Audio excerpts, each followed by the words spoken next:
Big बॉसच्या घरात आज नॉमिनेशन टास्क पार पडणार आहे. तर नुकताच बिग बॉसचा नवीन प्रोमो समोर आलाय आणि यामध्ये जे सदस्य इतर सदस्यांच्या हातची कटपुतली आहेत अशा सदस्यांना बिग बॉस नॉमिनेट करायला सांगतात. यावेळी अनुश्री दीपालीला नॉमिनेट करते आणि म्हणते दीपाली ताईचा इंडिव्हिज्युअल गेम नाहीये.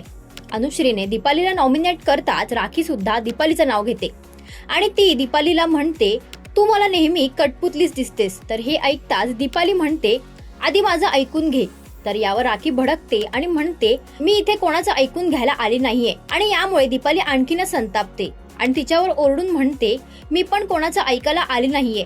या दरम्यान राखी दीपालीला डिवचताना सुद्धा प्रोमो मध्ये पाहायला मिळतंय आणि ओरडून ओरडून ती दीपाली सोबत भांडताना दिसते. तर आता बिग बॉसने दिलेल्या या नॉमिनेशन टास्क मध्ये आणखी कोणकोणते सदस्य नॉमिनेट होणार, कोण वाचणार आणि कोणाचा गेम ओव्हर होणार यावर तुमचं काय मत आहे हे आम्हाला कमेंट करून नक्की सांगा.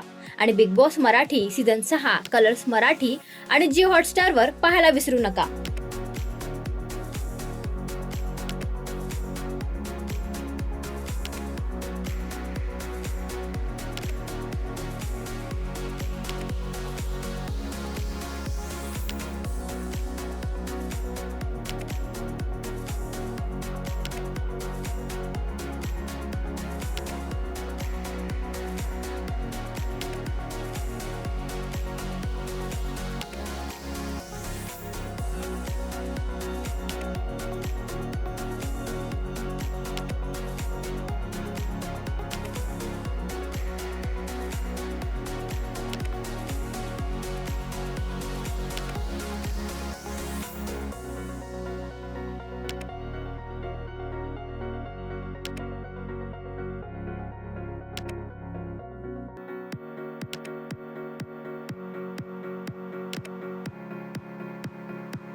मराठी मनोरंजन सृष्टीमधील मालिका, चित्रपट, नाटक तसेच कलाकारांबद्दलच्या नवीन अपडेट्स जाणून घेण्यासाठी नक्की सबस्क्राईब करा इट्स मज्जा मराठी या आपल्या नवीन यूट्यूब चॅनलला.